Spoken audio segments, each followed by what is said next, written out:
But I did have a child. I'm a primary school teacher. I teach year 6, and I had a child last year who was LGBT. And we had a difficult conversation in the summer term where we said to her, we're not going to let you change your name on the register because we have 4-year-olds in the school that we would have to explain it all to everybody in the school. It's not a good time for you to do this. Wait till you go to secondary school and, then you can explore it a bit more. But I had lots of conversations with her mum, who said don't tell her dad because they hadn't talked about it yet. But the biggest problem that I think professionals and parents are coping with in terms of this sort of issue is the question of suicide, the worry of suicide and the worry of mental health. And I just wondered whether you'd kind of found out anything about how this feeds into the woke culture.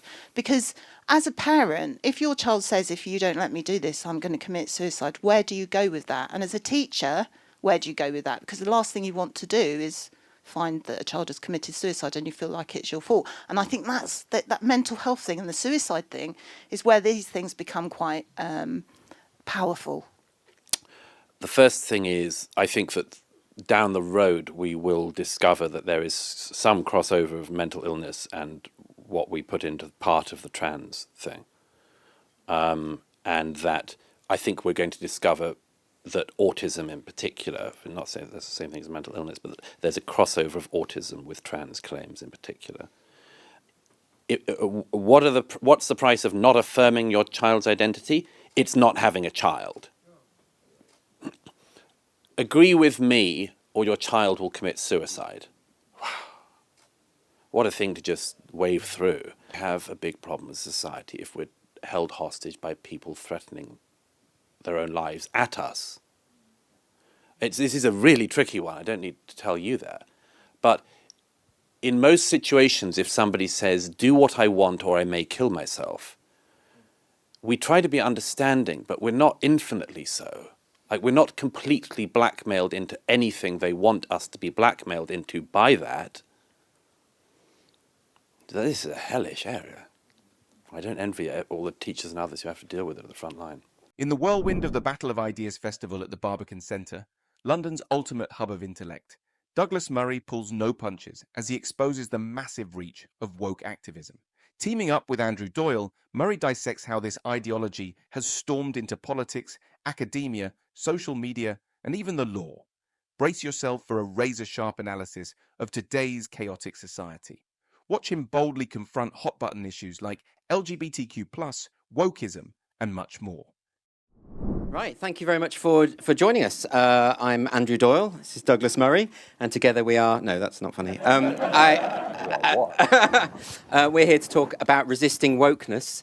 It's going to be a conversation rather than an interview. We're going to talk to each other about our approaches to this topic, and then we're going to come out to you guys, and you can come back to us with your comments, complaints, abuse, usual thing.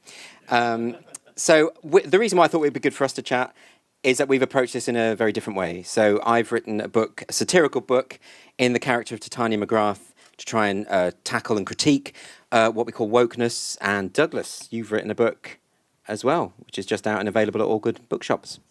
Do you want to tell us about it? What a hard opening question. Thank you, Andrew. Very good to be with you, and a great pleasure to be at the Battle of Ideas. I should also say, perhaps at the opening, that I apologise for the extraordinary lack of diversity on the panel. Yeah.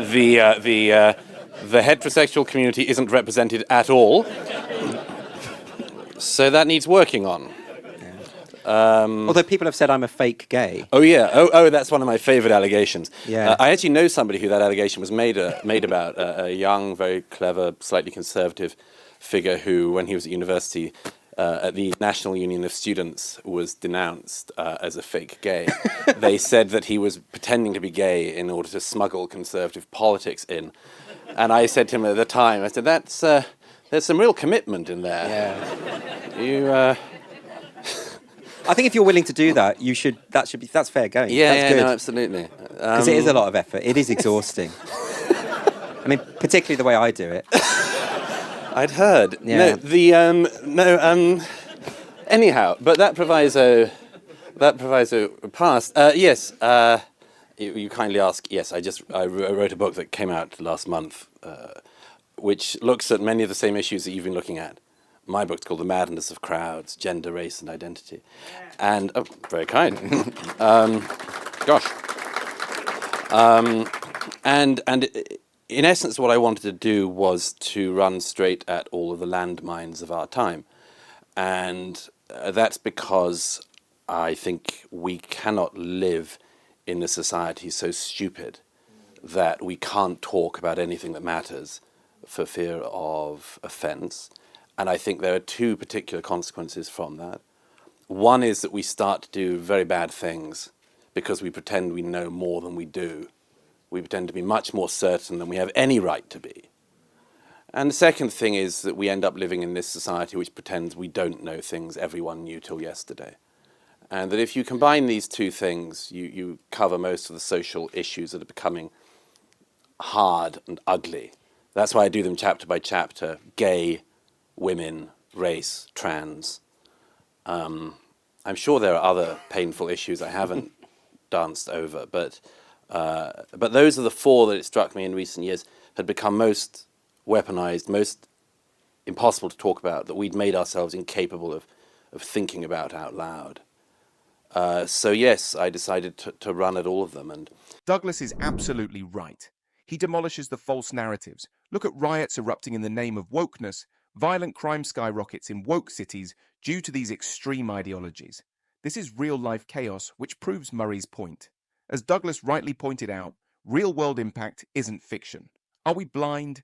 We must wake up to the stark reality before this madness butchers common sense. And also to explain why I think this has come about, why it should have been in our own lifetimes, in recent years, I think in the last decade, and then weaponized in the last 5 years, why we would have found this position to have sped up, why we're all bemused that the news and politics and much else keeps on having these same issues underneath it, so that the only point of political debate is to hope that you will find yourself in a studio with somebody who you can hope to dishonestly claim is being sexist or homophobic or racist or transphobic. And that should end up being the preoccupation of politics. Yeah. I really hope that people read your book who are from the woke side. I mean, I really do, because I think it's an excellent book. It's very methodical and it's thorough. And I think, I think both you and I want people to reflect on what they're doing. Yes, I mean, your approach mainly is to laugh at them. Yes. Which actually they don't like. How amazing they don't have a sense of humour. Yeah. My approach is to laugh at them quite a bit, but also to take it deadly seriously, because these things is a movement that takes people out all the time. Yeah. I was doing an event the other night with Lionel Shriver, and she made the very important point. She said, we're here doing this because a lot of other people aren't. Yeah. And I don't underestimate the difficulty for a lot of people in treading into this terrain, or the vindictiveness and the vituperation that comes their way should they find themselves accidentally or otherwise on top of one of these landmine issues. So I try to explain where I think it's come from, why it's been particularly something of the last decade, to try to take it apart, to show that it doesn't work on its own estimation of itself. That is, that even if we all tried to get in line with the claims that are being made, it still couldn't work, because it's totally self-contradictory. So that's the first thing. Doyle's humour and Murray's serious analysis form a powerful alliance as they dissect how the woke agenda is demolishing critical thinking in our society. As Murray correctly points out, real debates are destroyed by dishonest claims of sexism or racism in the name of political correctness.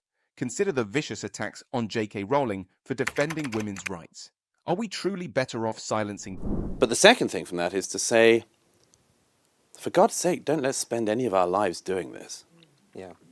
This is not a fair representation of a society. It's not a fair interpretation of a society. And it's not a fair estimation of ourselves as human beings, because we are not just black or white, straight or gay. man or woman. It's an unfair estimation of our own experience as human beings. It's also hugely degrading. I mean, we saw this the other day when Barack Obama made the point that we need to. He was asking for nuance, wasn't he? He was saying, humanity is messy, people make mistakes, and this expectation from the woke crowd that there has to be ideological purity and that you should rake over things that people have said.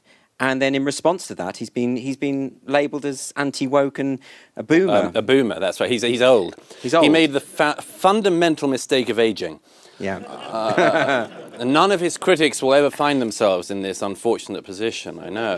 No. That's right, the New York Times said this was just a boomer view.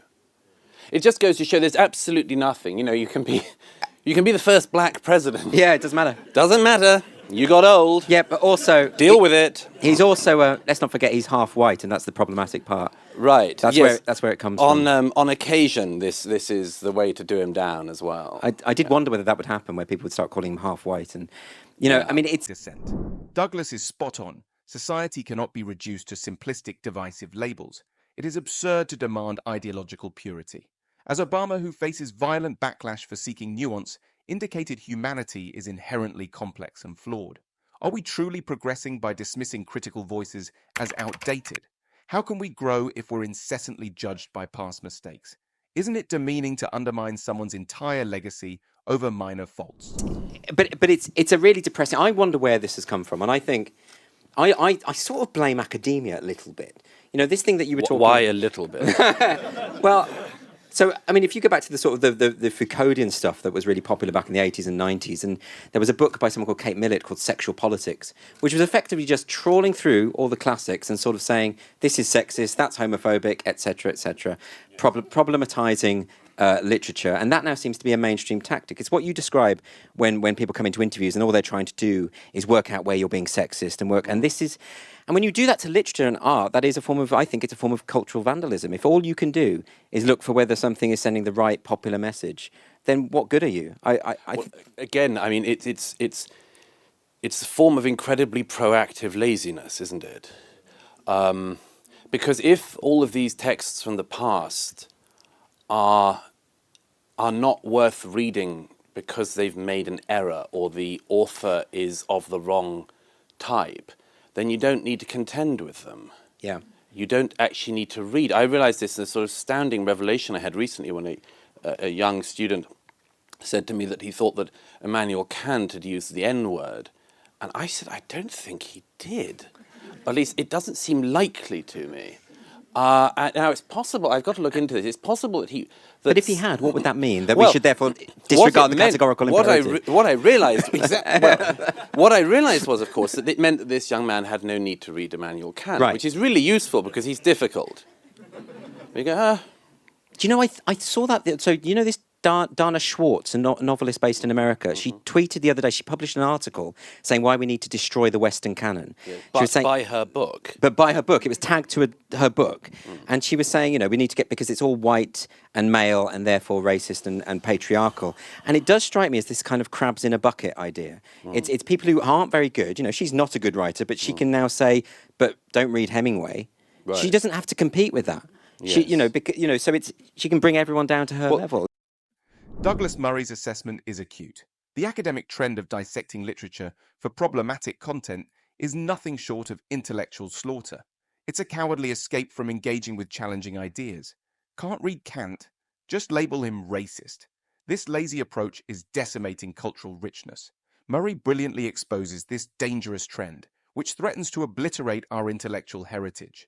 Isn't it ludicrous to condemn pivotal thinkers over perceived flaws? It's also the whole thing is so reductive and offensive on its own terms. I mean, one of the things I mentioned at one point in The Madness of Crowds is this whole thing of studies. I mean, to a great extent, as we all know, anything with studies in the title should not be taught, or at least shouldn't be funded by a taxpayer. And studies, however, did have a point at one stage. You could argue there are some that might have a point in the future, but the way in which black studies started, for instance, was plausibly, reasonably enough, an attempt to highlight writers and other figures who may not have had enough attention and who needed to be brought out from some obscurity that through through circumstance in the past, they found themselves in. The same thing with gay studies to some extent, although it's quite hard now to pretend that there aren't very many well-known gay writers from history. But these things had you could argue they had a utility. Where does it go wrong? It goes wrong very clearly when you get into whiteness studies, because then whiteness studies is the only one that is intent on problematizing, not on getting people out of history to try to highlight them and study them and reflect on them, but rather just to beat down on everyone who happens to have a particular skin pigmentation. Well, here's the problem, among others, from this, is that no reasonable humane person wants any minority writer to be stuck in that silo. Right? Who wants James? If you said James Baldwin, he's one of my favorite black writers. No. James Baldwin, one of my favorite writers. That works. That works. Douglas is unequivocally right. The academia's cultural assault is disgraceful. Highlighting forgotten writers is one thing, but declaring war on whiteness smacks of intellectual cowardice. Can genuine diversity flourish in such an environment? As Douglas incisively reveals, why should Baldwin be marginalized as merely a black writer? It's time to obliterate this divisive dogma. Douglas's insights are anything but misguided. I totally agree. I used to get annoyed by being called a gay comic.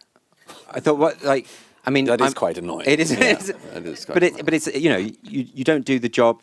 You don't tie it to your identity in that way, or whatever that means. Well, but here you put your finger on one of the key things. What if there are people who are told they should? Yeah. Who Well, are they told exactly. This is dogma. This is indoctrination. Yeah. I suspect that, like me, very little to nothing of your sense of identity, self, or worth relies on the fact that you happen to be gay. None of it. Right. Now, there are other people who are told that is the single signal signifying factor about you, and there is an agenda afterwards.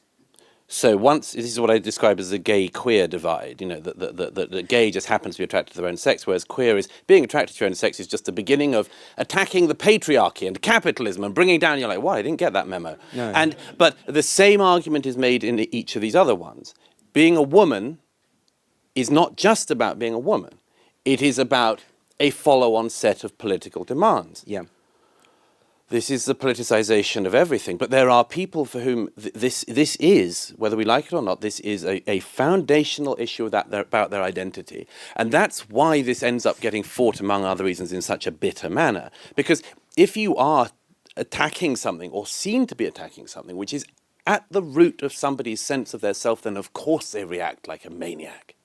Douglas is undeniably right. Society's obsession with reducing identity to labels is a brutal erosion of individuality.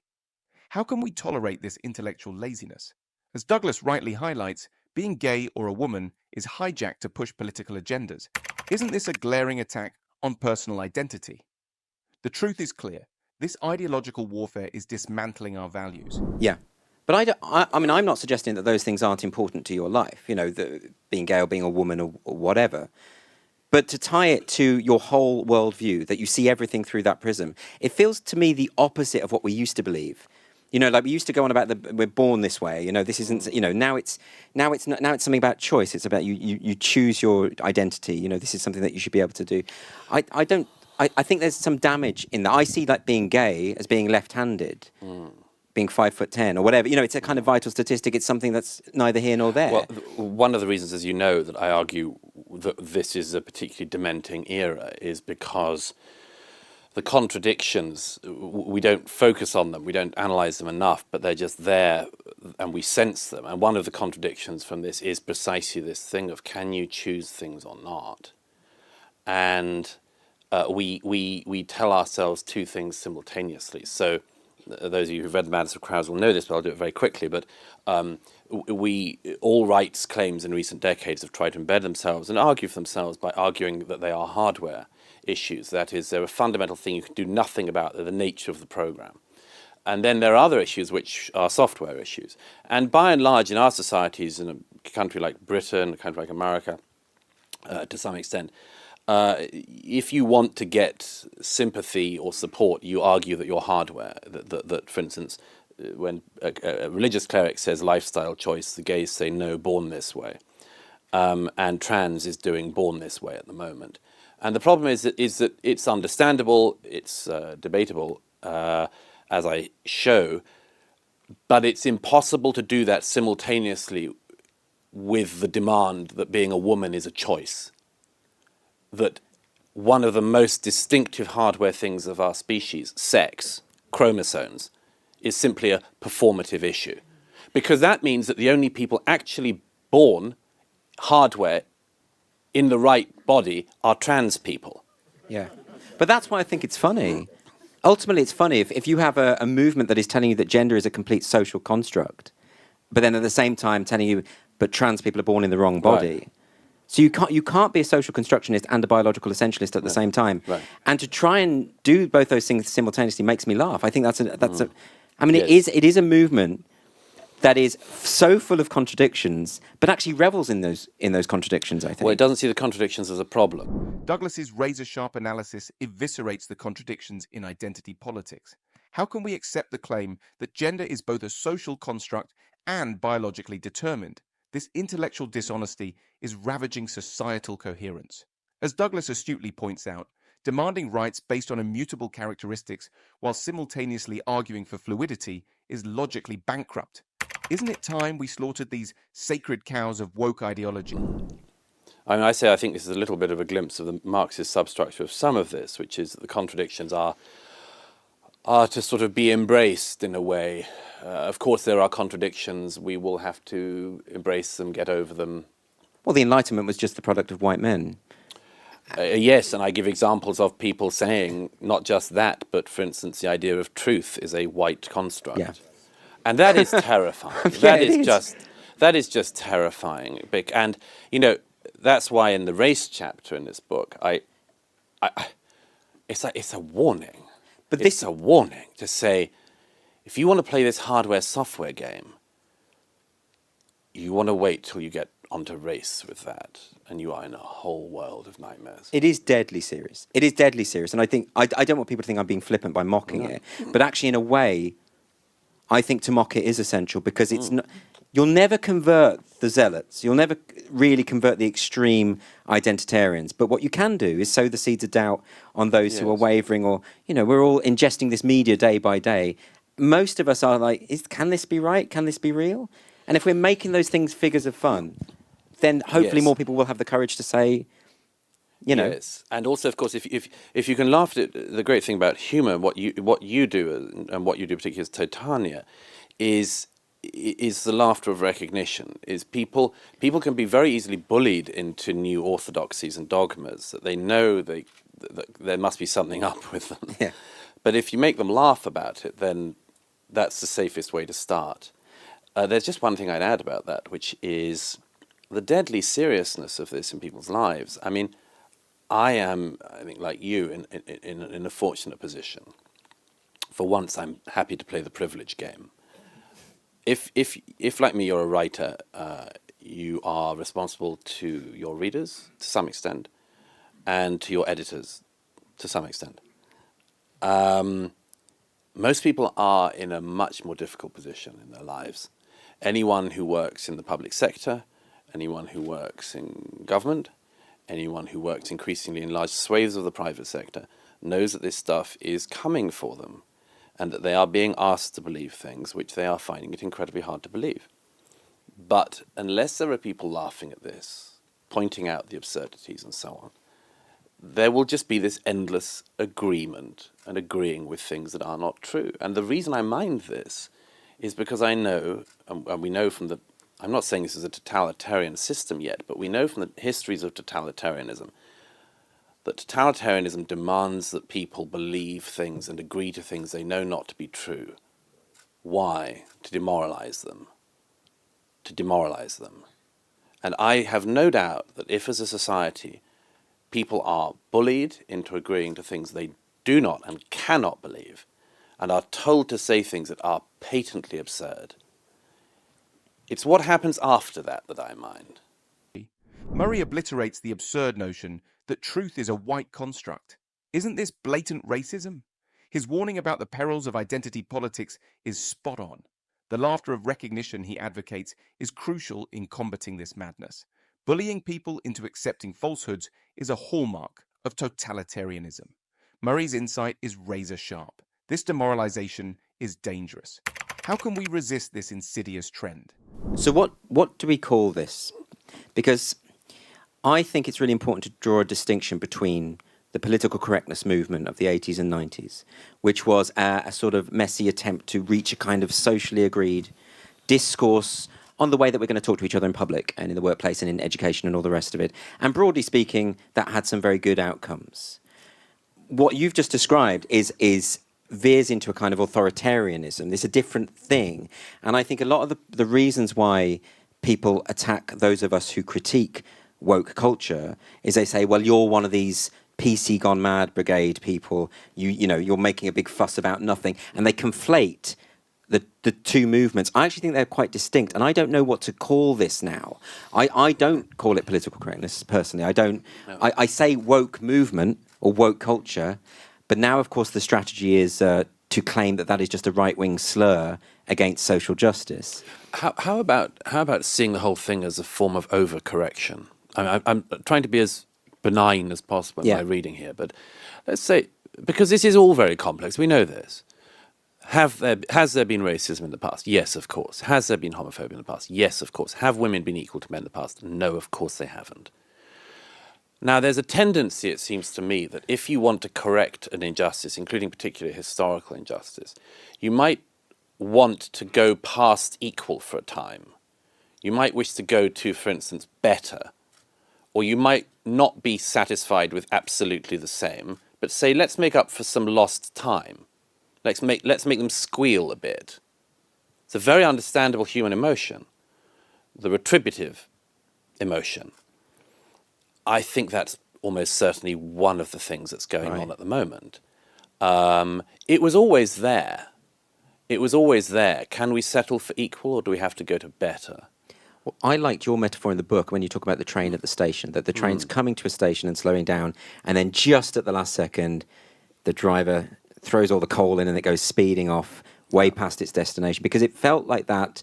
I think you and I have a similar age, so you can remember when we were growing up, we were reaching a kind of colourblindness. We didn't notice when there was a film with a black actor or a film with a woman in a prominent lead. No, it wasn't an issue in of itself. It wasn't something that was remarkable.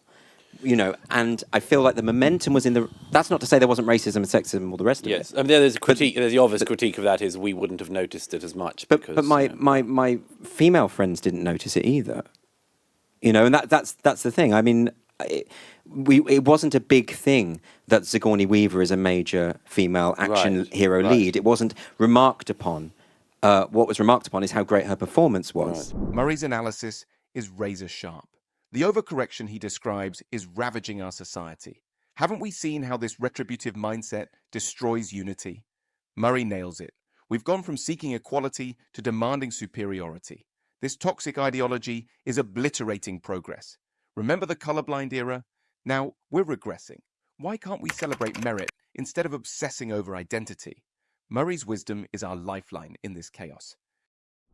And you didn't see the proto-identity politics movement just rejoicing in the femaleness of Margaret Thatcher.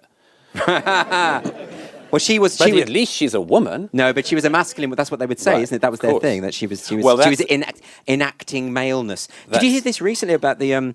There was an attack. Enacting maleness. Yeah, there was an attack in America, and it was an attack from I think it was a Latino person attacking a black person. They said that this was someone enacting whiteness, so that the race. So it's not. So it's all performative. Yeah, no, there are cases of Hispanic white supremacy, actually. There have been quite a few. There have been quite a few of those claims made in America in recent years. It is quite astonishing. So that's why this is not the same as political correctness. These are people who actually are divorcing the reality of your skin colour, gender, sexuality from your skin colour, gender and sexuality. Yeah, as you know, I mean, I'm obsessed by these cases, as you know, because they happen in each one of the issues I write about. It happened a little while ago. You mentioned the Thatcher example, but it's happened. You can see it very clearly in recent years with the famous career trajectory of Germaine Greer, where she gets chucked out of the Church of Feminism by some people who just say, Germaine Greer isn't a feminist. Interesting. But then it happens to other people. Peter Thiel, Silicon Valley tech billionaire, comes out for Trump in 2016 and is denounced by the main gay magazine in America as not being gay. They say he may sleep with men, but in no way is he gay. Again, I mean, that's putting in the groundwork. So, but they say, but you can't be, if you're gay, you have a set of political views. Now, this starts to get very dark, though. Kanye West, when he first comes out in support of Candace Owens, then has Ta-Nehisi Coates in The Atlantic writing a piece saying that Kanye isn't black. And this is a very troubling theme. There's an example I give in the book of Thomas Sowell. Those of you who are fans of academic humiliation, as I am, connoisseurs of academic humiliation, will relish the fact that the example I give from the London School of Economics book review site. A few years ago, they reviewed a book of Thomas Sowell's rather late, about 3 years after it had come out. But and the reviewer, I'm going to try to be as charitable as possible, a little-known Welsh academic in a different discipline, reviewed this book and castigated it. He said that Thomas Sowell was using, what the dog whistles. They love dog whistles. They love the dog whistles. Always forgetting that if you hear the whistle, you're the dog. But anyway, but they do. He does all the dog whistle stuff. He's doing dog whistles. You can read between the lines. You can see that Thomas Sowell is actually saying this. But it has one of the great erratas of all time at the bottom of the article. To their enormous credit, London School of Economics has.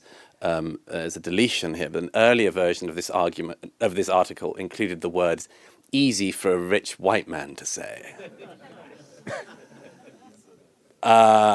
Maybe he hadn't even seen the dust jacket of the book. Yeah. Murray's observations are devastatingly accurate. The left's identity politics is pulverizing logic and reason. Isn't it horrifying how they strip people of their identity for wrong-think? Murray brilliantly exposes this madness. From Greer to Thiel, dissenters are excommunicated from their own groups. This ideological purge is annihilating discourse. Murray's examples are a wake-up call. We must obliterate this toxic mindset before it destroys us all.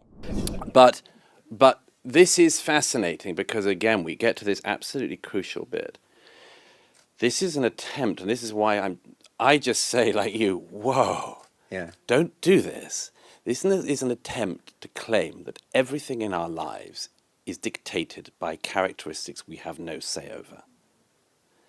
And it is terrifying where that goes, because what this means is black is a synonym for radical left wing. Woman, synonym for radical left wing. Gay, synonym for radical left wing.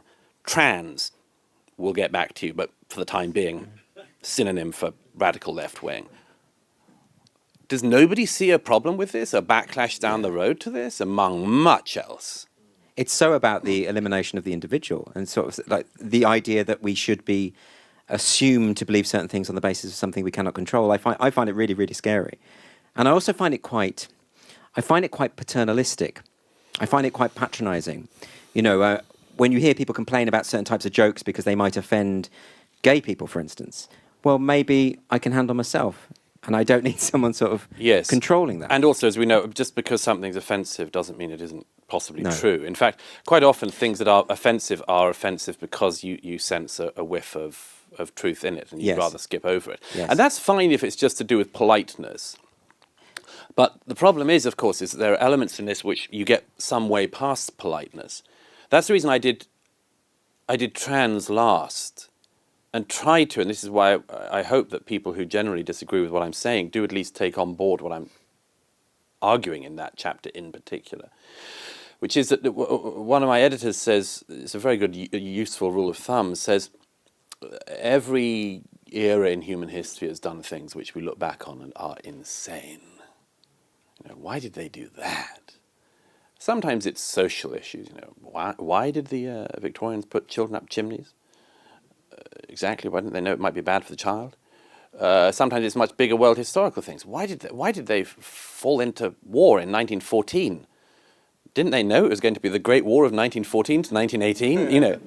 For instance, but since every era has done things we look back on and are just agog, assume, unless we've become incredibly virtuous, smart, and filled with foresight in recent years, assume we're doing some things too, and try to work out what they are now. Now, I submit that one of these things is at least somewhere within the trans argument. And I explain what I think is a plausible, humane, reasonable rights claim within trans.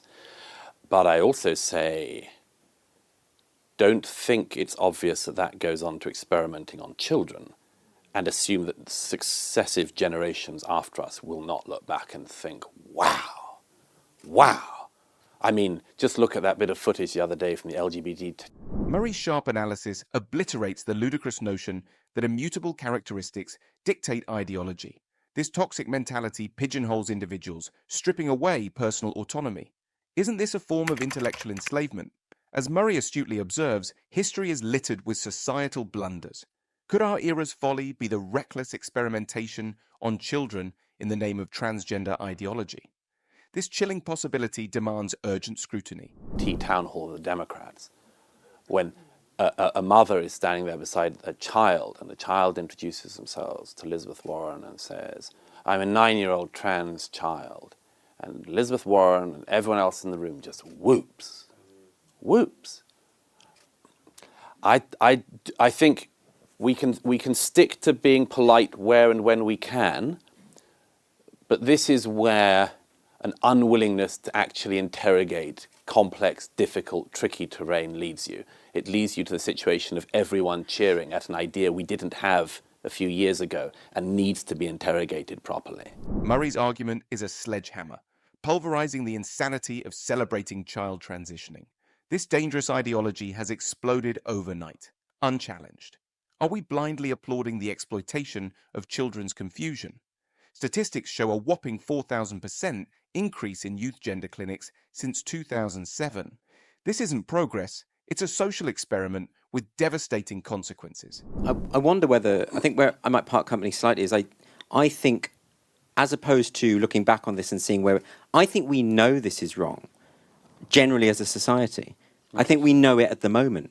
I think we have a bizarre situation where the minority of social justice activists, or those with that mindset, seem to have so much power and ability to dominate the media narrative that we're in this kind of illusory world where we think this is the norm. I think the vast majority of people, and this is something I wanted to ask you about, because I think we're winning. I think there's something to be very optimistic about. Oh, for sure. I don't believe that we are living in this oppressive matrix world that they think we are. And I think, therefore, it is doomed to die. I agree, but there might be an awful lot of pain to get through first. I come back to this thing. If you are working in government or in a large number of an increasing number of companies and elsewhere, you are already stuck in the matrix of not being able to have employment decisions based on competency, but at the very least significantly dominated by characteristic discussions. And once that is embedded, the truth is that we can laugh about it all we want, but if they decide to stick with the dogma, we're screwed. So that's my question: is how do we change that when they're already so embedded in the powerful institutions? When we have quangos that are deciding which adverts are good for us to see, and all that sort of stuff. It's so commonplace. Yes. And we don't have people in Parliament who are willing to stand up and make an anti-woke argument. The problem is that it's a cost-benefit analysis, isn't it? I mean, you're right. There are very good reasons to be positive. One, by the way, is simple. The title of your book, woke. A few years ago, woke was used as a term of approbation. Let me correct myself. A few years ago, when it started to sidle in, there were people, quite a lot of people, who would like to be thought of as woke. Oh, yeah. The term was positive. Yes. And then at some point, not unconnected with your own fury of a creation running straight at the general public, like an avenging angel, that people didn't want to be thought of as woke. It took on other connotations. There was a pejorative to it. And I think that in itself is a positive, because it shows that these things can be turned around against people, that maybe you don't want to be seen as that. Well, my today. favourite was Afua Hirsch in The Guardian, who wrote an article saying that the word woke is just a word that right-wingers use to describe, to denigrate social justice. And I replied to that tweet with a number of screenshots from The Guardian where woke was in the headline. Yes. How to find Mr. Woke. Yeah, and it's like, yeah. so, you know, well, maybe The Guardian is right-wing. I don't know. They create... maybe. They create something and then pretend it's a figment of your imagination. Yeah, that's it. Murray's assessment is dead on, eviscerating the woke illusion. This toxic ideology has infected our institutions like a virulent plague. Isn't it alarming how quickly society capitulated to this madness? As Murray brilliantly points out, the term woke has become a badge of shame. This shift signals hope. We must fiercely combat this ideological cancer before it metastasizes further, destroying the very fabric of our society. And they're always going on about gaslighting, but they seem to do it more than anyone. The number of terms now being thrown out, gaslighting, anyhow, there are reasons to be positive about it. I just come back to this thing: if you're not in the fortunate position of being an independent-minded and, roughly speaking, self-employed person, there's a lot more pain to keep going through. But I come back to this thing: why? Because you mentioned the politicians. Why is it so hard for a politician to withstand this? And I think there are reasons that are reasonable, as it were. I mean, one is none of them want to be caught on the wrong side, as many of them were on, for instance, gay issues in the past. They feel, again, this might be, trans may well be simply caught up in the overcorrection about gay. I think that's what's happening. But nobody wants to be caught on the wrong side of what might turn out to be, the wrong side of history. And so they, but here's another thing, that there's simply a cost-benefit analysis, and I've had to spend quite a lot of my life with politicians of all different persuasions, and rowing with them, and falling out with them, and occasionally agreeing with them. But one thing I have noticed that I've always underestimated is the extent to which, in politics, a cost-benefit analysis goes on far more than I ever recognized. I could never understand why there were certain things that politicians wouldn't say.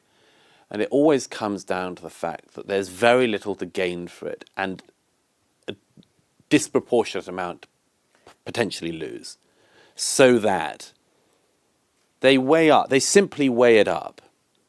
And every time there's a crowd stampede on one of these issues, they weigh up, I could say something everyone knew till yesterday. I could say it today and my career could be over tomorrow. Should I do it? The contrary position is, we all know we used to believe that yesterday. We all know most people don't believe that today, but we are being bullied today into saying it. And so in order to survive till tomorrow, I'll join in. Murray masterfully exposes the cowardice of politicians. They're spineless puppets, dancing to the tune of woke mobs. Isn't it sickening how they sacrifice truth for survival? As Murray astutely observes, they're paralyzed by fear of being on the wrong side of history. This gutless capitulation is destroying our society. We must demand leaders with backbones who'll stand against this ideological tyranny before it's too late. I get that. I mean, to give an example, I think most of us know that if we want to live in a free society, the price we pay for that is some people say bad things, say offensive things. But what would a politician have to gain to stand up in Parliament and say, we need to repeal our hate speech laws? Because, of course, the inevitable assault on that will be, you are therefore siding with the racists who want to say the horrible thing. It wouldn't even be that. It would be, you must be a racist. But you must be trying to do racism again. But on principle, given that we live in a country where 3,000 people are arrested every year for things they've said online that are deemed to be offensive, then this is something we should be addressing, surely. Do you know, I don't think this country minds about free speech all that much. I don't think it's... I hope you're wrong. I'm just saying, I just don't think it does. I think we sort of pretend we do, and a small bunch of weirdos of us do. But I'm one of them. By and large, you and me both. But outside that weirdos brigade, the recent history suggests people are quite happy to be quiescent and would rather have a quiet life than stand up for this kind of principle. I come back to this thing. I'm forever comparing this country negatively to France in these regards. But you know, when the Me Too thing started, and everyone knew that at the beginning these are some serious allegations that were being made and criminal charges to be brought into, a correction was needed. But when, as you could see quite early on, the whole thing started to overreach, and you got cases like the Ansari case in America, where comedians basically had a very unfortunate date, but it doesn't mean he should never be allowed to leave the house again. When these things happen, in Britain, basically, people did keep their heads down. We had nothing like the 100 prominent French women from all walks of life, including various friends of mine, among others. And there were people like Catherine Deneuve, very prominent actresses and philosophers and thinkers in France. 100 French female intellectuals and cultural figures sign a letter saying, no, the sexes need to get on. We cannot criminalize flirting. This has gone too far. You couldn't find 100 women in this country to do that. I'm sorry, you couldn't. Not of that level of prominence. Everyone in this country keeps their heads down on these things. It's been my experience throughout my life. It's been the experience of this country in each of the major free speech wars in recent years that, generally speaking, we continue to pretend that the people who are pointing to the issues, if they just went quiet and went away, we could all have our comfortable, quiet life again. Douglas Murray's stance is absolutely justified in this incisive critique of society's complacency regarding free speech. When 3,000 people are arrested annually for merely voicing opinions online, it's clear we're veering into authoritarian territory. Where's the outrage? Has Orwell's birthplace become his dystopia? Murray's comparison to France is brilliant. Where are our Catherine Deneuves, our cultural titans? Have we become a nation of sheep? Can I give an example of something that might counter that bit? Please. Just so that, and this I think points to something, I think there has been a kind of cultural shift. If we go back to the Blair era, if we go back to New Labour, in 2005 they tried to introduce the Religious Discrimination Act. And what that would have meant was that if a comedian made a joke about a religion or mocked anyone's religion, then they would have been liable to prosecution. Now that didn't pass, but by a very small minority. One vote, because Tony Blair himself didn't turn up. Always a good thing. And we had the might of Rowan Atkinson on our side. So this was my point. So we had basically a concerted effort amongst prominent comedians, spearheaded by Rowan Atkinson, to say, no, this is too much. This is a sledgehammer to crack a nut. This is not something we should be getting behind.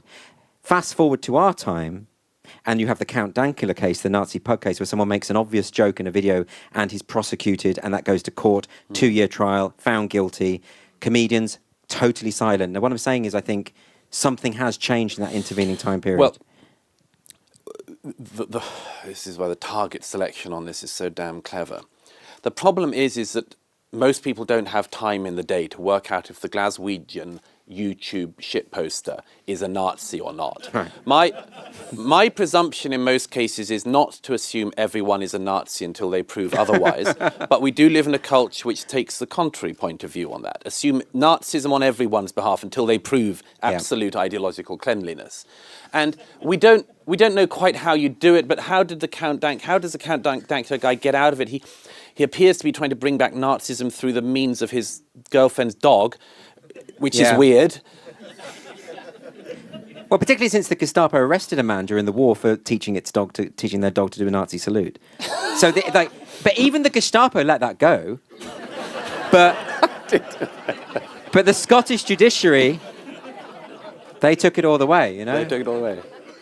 I mean, that's a very funny one, because the Cybercrime Intelligence Unit investigated him for 2 years, read all his emails, all his texts. They found no evidence whatsoever of far-right leanings, but because the Guardian's got a hunch, you know, we just assume. Well, but this is a serious problem built into this, because the few weirdos among us, most of whom will be here over the course of this weekend, will stand up for the Nazi pug-themed Glaswegian shitposter guy on the principle, and because then you have to look into a bit. But assuming that most people don't have the time or the energy to do that, they just think, I don't know that I want to do it, because otherwise, if he does turn out to be a Nazi, which again, I don't think he does, but if he does, then you're stuck with Nazi pug dog salute guy. And then, well, what was the point of that? It does. It makes it seem so frivolous, doesn't it? All this stuff is about such silly things, but actually the principle is so serious. It isn't about a dog and a salute. It's about what it represents, you know? And Murray's razor-sharp insight slashes through the fog of political correctness. He is spot on, as usual. Our society's knee-jerk reaction to label everyone a Nazi is utterly absurd. Remember the Count Dankula case? A man persecuted for a joke. Where were the comedians then? Has our culture become so spineless? Murray's piercing analysis exposes this dangerous shift. Isn't it time we fought back against this insanity? and the problem I have, and I've discussed this a little bit recently, is how could we see, because this happens an awful lot. This has happened an awful lot, and in my life, whenever it's happened to somebody I know, I've always come out fighting for them as hard as I can. It happened recently to my friend Roger Scruton. It happened some years ago to my friend Ayaan Hirsi Ali. And I always fight to defend them because they're my friends, and I know it's a lie. But here's the problem. Most people aren't in that situation. Most people don't have anyone who can come out and fight on their side, or they don't have anyone with platforms to come out on their side, or with any credibility, as it were. And they don't, and the person who the accusations are being made of doesn't have any significant body of work to go to.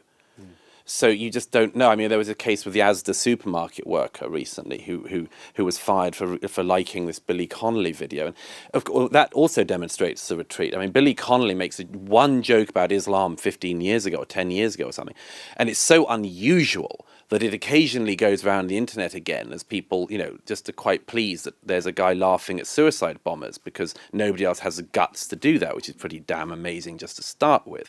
But this thing goes around the internet sometimes. It goes around and the guy at Asda likes it. Bang, he's fired. Well, again, the guy at Asda isn't in a circle of writers and thinkers and doesn't have...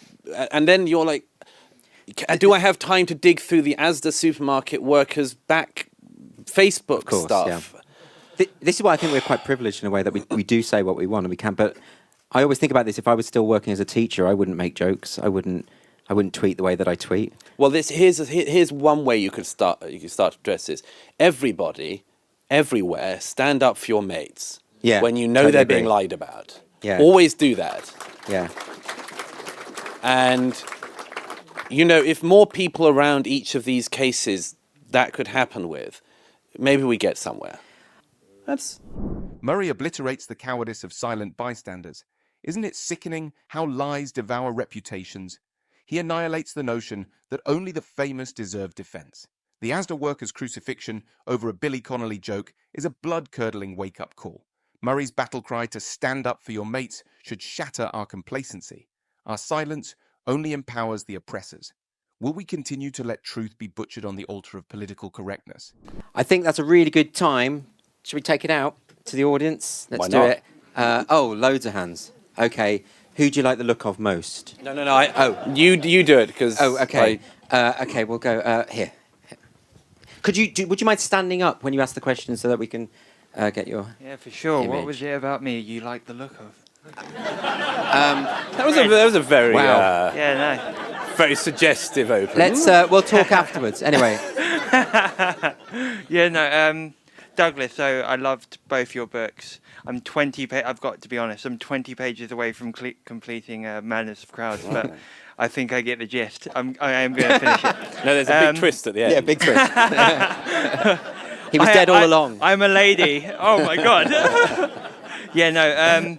So your first book was obviously largely immigration. Your most recent book is about the problematic identity politics and the identities.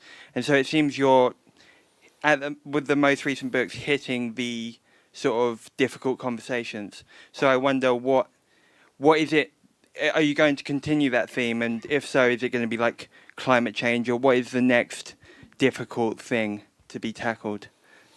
Gosh. Let me just very quickly, thank you for the excellent question, with one corrective, you tread on a slight authorial sore point. I've written 5 books. It's the last 2 that have sold particularly well.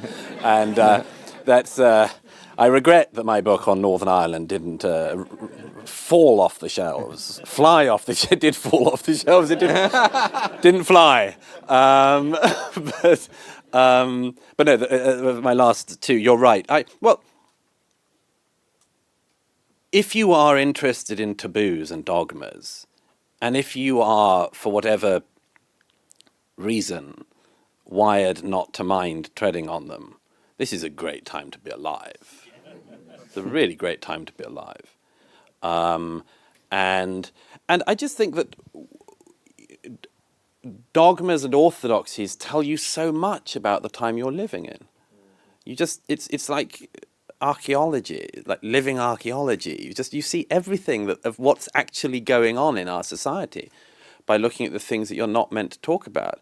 I think that the other thing is, of course, is that really what I want to do is not that I think we just need to talk about them and say any old crap. It's that I think we need to be able to interrogate and contend with the difficult issues in a reasonable manner. And I tried to do that. Are there some left? I'm thinking about them. The floor is opened for audience questioning, and Douglas responds to a question about his next target, emphasizing that our era is ripe for intellectual rebellion. He views forbidden topics as revealing society's hidden truths, like living archaeology. Murray's call to rationally interrogate difficult issues is a battle cry for reason. He assures that many societal taboos remain for him to dissect and educate on.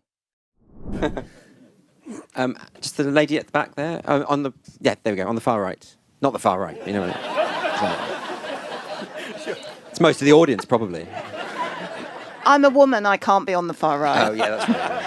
And actually, that was the point I was going to make, because in my last session, I went to the one on toxic culture in politics, and Doyle and Cummins, who was on the platform, said that in the past, the left would be on a march singing a song, "We hate the Tories, we hate the Tories, we hate the Tories, Tories, we hate you." And then you'd kind of join them because you also hate the Tories, so therefore you must be left-wing. And I really agreed with your point about the fact that, you know, if you're black, you're left-wing. You're a radical left-winger. And so those people who are black who support the right wing, they're, going against the cause. But I wanted to just ask a question. I am a teacher, so there are lots of things that I'm not allowed to say, including plastics in the ocean isn't the biggest problem that the children face. But I did have a child. I'm a primary school teacher. I teach year 6. And I had a child last year who was LGBT. And we had a difficult conversation in the summer term where we said to her, we're not going to let you change your name on the register because we have 4-year-olds in the school that we would have to explain it all to everybody in the school. It's not a good time for you to do this. Wait till you go to secondary school and, then you can explore it a bit more. But I had lots of conversations with her mum who said, don't tell her dad, because they hadn't talked about it yet. But the biggest problem that I think professionals and parents are coping with in terms of this sort of issue is the question of suicide, the worry of suicide and the worry of mental health. And I just wondered whether you'd kind of found out anything about how this feeds into the woke culture. Because as a parent, if your child says, if you don't let me do this, I'm going to commit suicide, where do you go with that? And as a teacher, where do you go with that? Because the last thing you want to do is find that a child has committed suicide and you feel like it's your fault. And I think that's that mental health thing and the suicide thing is where these things become quite powerful. This educator's account is downright chilling. The left's iron grip on our schools is suffocating free thought. They're force-feeding our children radical ideologies, manipulating vulnerable minds. Murray astutely pinpoints this toxic culture. Isn't it appalling that teachers can't even speak basic truths? The emotional blackmail of suicide threats is a sinister tactic. When will we wake up and protect our youth from this insidious indoctrination? I think, Douglas, you'll know more, you've done more research into that. I spoke to quite a lot of people for this book who themselves had transitioned or started transitioning and stopped, and also the parents of people who had. And I now fairly regularly find at events and other things people coming up to me who are in this position. The first thing is, I think that down the road we will discover that there is some crossover of mental illness and what we put into part of the trans thing. And that I think we're going to discover that autism in particular, I'm not saying that's the same thing as mental illness, but there's a crossover of autism with trans claims in particular. And that's already, I've just in my own research, I've come across too many cases of this. A child is diagnosed to be autistic, and somewhere down the road then says trans. So this needs really careful picking apart. As for this specific thing, look, the idea in Britain and America at the moment is you have to affirm that once a child says they're trans, you have to affirm, because everything that isn't affirmed. I have a quote from an American doctor who says this very clearly. She says, what's the price of not affirming your child's identity? It's not having a child. Agree with me or your child will commit suicide. Wow. What a thing to just wave through. My own view would be on this, I think the right thing, with a child of that age, and the school should not decide to do a free fall. I think there's far more trauma in my own experience of looking at this. There's far more trauma in all of the other children being told that at any point they may change sex than in trying to hold that line, at least during the school years. And I think that we have a big problem as a society if we're held hostage by people threatening their own lives at us. This is a really tricky one. I don't need to tell you that. But in most situations, if somebody says, do what I want or I may kill myself, we try to be understanding, but we're not infinitely so. Like, we're not completely blackmailed into anything they want us to be blackmailed into by that. This is a hellish area. I don't envy all the teachers and others who have to deal with it at the front line. Murray's insights are earth-shattering. He obliterates the trans narrative with brutal honesty. Autism's link to trans claims, undeniable, affirming gender confusion, a catastrophic mistake. Schools forcing this agenda, pure madness. Society held hostage by suicide threats, utterly reprehensible. Isn't it time we stopped coddling delusions and started facing hard truths? The transgender ideology is a dangerous experiment on vulnerable children. I think really, for me, the problem is we haven't been able to have the conversations, and I think particularly when it comes to children. I saw a documentary about trans kids, which was on the BBC, and there was an American couple, and the man was saying, I love looking at my child now because I see my little girl running. I don't have to look at my little boy mincing about. And what is really happening there is he's fixing a gay kid, isn't he? I mean, and I do worry about this idea that there's a kind of rehabilitated homophobia at the bottom of this. Yes. That really a tomboy could just be. I mean, from my view, what is wrong with a boy behaving in traditionally masculine ways, or a boy behaving in a traditionally feminine way, or a girl behaving in a traditionally masculine way? If we really, we shouldn't be trying to fix, because actually this stuff that about someone saying they don't fit into a traditional gender, this is very conservative. I think there's a really conservative view of gender at the heart of the trans ideology, and that we need to have those. We just haven't had the discussion. This is it. The trans thing runs against gay and it runs against women, and that's why it's causing so much pain. Because it's the same thing with the non-binary thing, which I don't believe in. The non-binary thing says, I'm a male, but I'm feeling a little bit, female today. What is that? Yeah. What is that? Well, we used to call that sexism. Right. I mean, there was a video with Sam Smith saying, I've realised there's a woman within me. And what he's doing is pouting and dancing like a whore. Right. So that's what he thinks being a woman is. Yes. Murray continues to annihilate the trans agenda, exposing its sinister underpinnings. Isn't it clear that this ideology is obliterating women's rights and gay identities? He savagely dismantles the non-binary delusion, revealing its absurdity. Smith's video exemplifies the sexist stereotypes lurking beneath. Where's the outrage? This conversation is long overdue. Aren't we witnessing the death of reason? Shouldn't we question this madness before it's too late? Yeah. So, okay, why don't we take two... We should go to the back. Go to the back, absolutely. So right at the back with the blue top and the white shirt. It's very nice. Yep.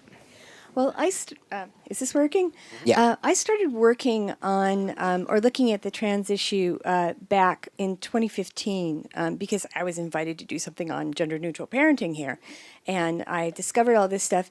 And what I discovered, and what I think that this is about, is I discovered that by that time, all of the professional ethics standards, all of the kind of, laws that are now being brought to bear on this issue in the States had already been written or had already been accepted.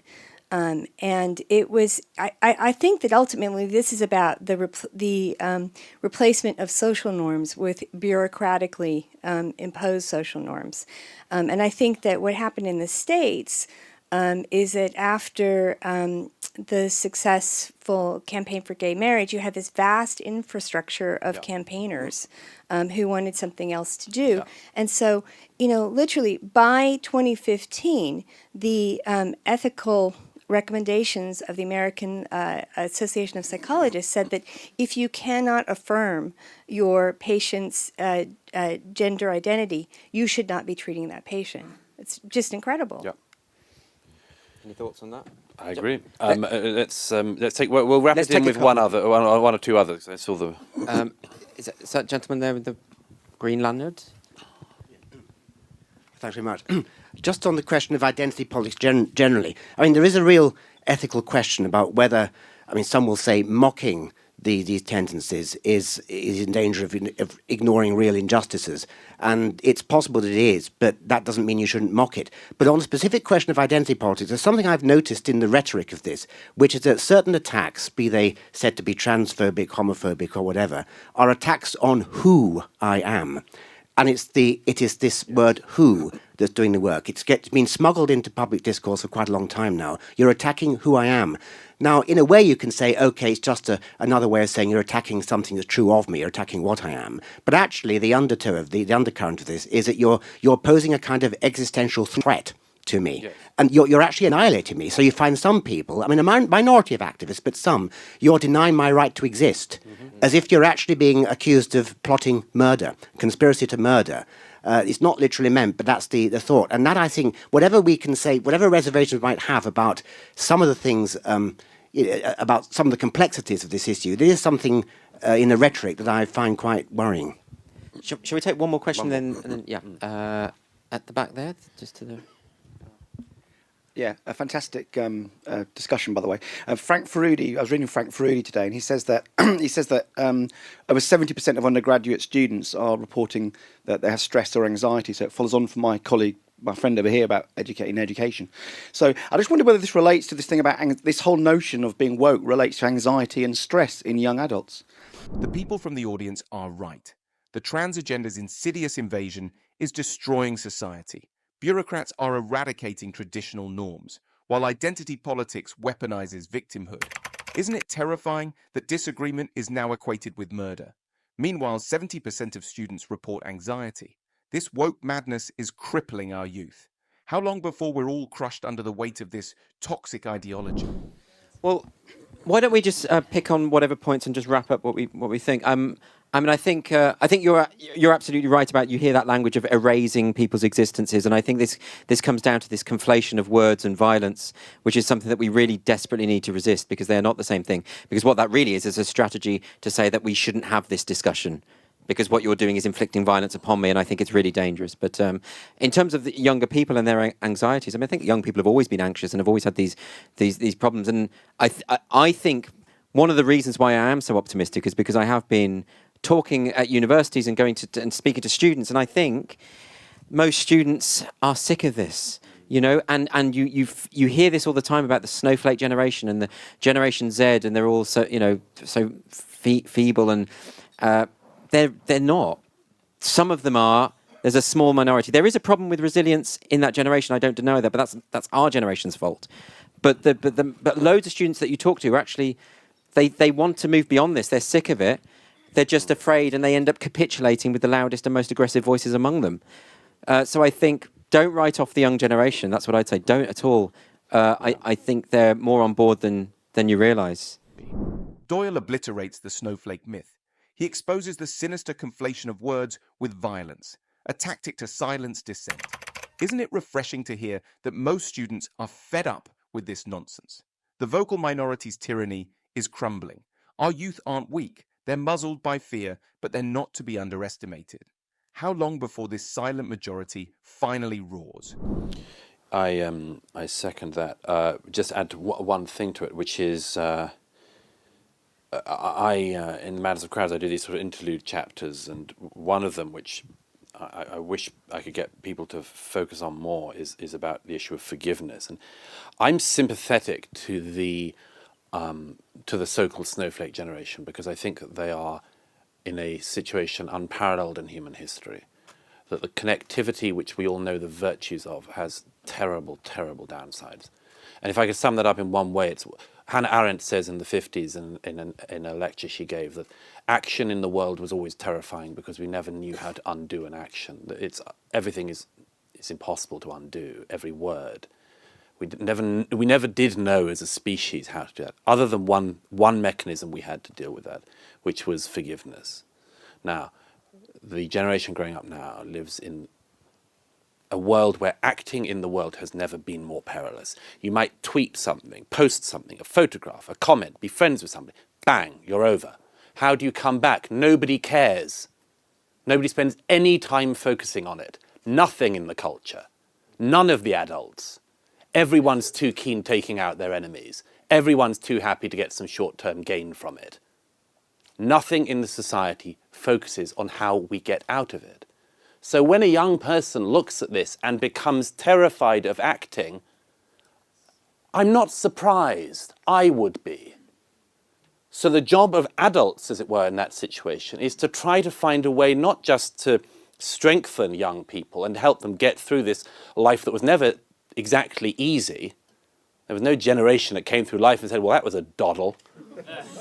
But not just to help them get through, but to help them find ways out. This is the sort of thing the adults should be focusing on. And if we weren't focusing on the navel-gazing of identity politics and working out exactly where we stand in every grievance hierarchy and where we are in the privilege chain today, perhaps that's the sort of thing we'd have worked out by now, or at least be thinking about. And that's why I say there's an opportunity cost. There's a massive opportunity cost to wasting the most privileged generation in history on identity issues when we should be doing so much more. Right. I'm going to do that. Listen, thank you guys for coming. Guys, sorry about the gendered language. Right, so, and I would really urge you to read Douglas's book, The Madness of Crowds. It's brilliant. I urge you to read Titania. Thank you very much. Douglas is going to be signing copies of his book over on the mezzanine by the bookshop. There are a limited number of copies available to buy, so go over there and buy one, and Douglas will sign them for you. But I really urge you to read it. It's a fantastic piece of work. Thank you very much. Murray's insight on forgiveness is revolutionary. Isn't it alarming how cancel culture has paralyzed an entire generation? The digital age has created an unforgiving minefield where one misstep can obliterate careers. Adults must champion redemption, not revel in destruction. Instead of obsessing over privilege hierarchies, we should focus on nurturing resilience. This identity politics fixation is squandering our potential. Where's the wisdom in wasting unprecedented privilege on trivial grievances? If Douglas Murray's razor-sharp analysis of woke culture and identity politics resonated with you, smash that like button and subscribe for more unfiltered discussions on today's most controversial topics. Whether you agree with Murray's stance on transgender ideology or his call to stand up for your mates, share your thoughts in the comments below, and let's keep this important conversation going.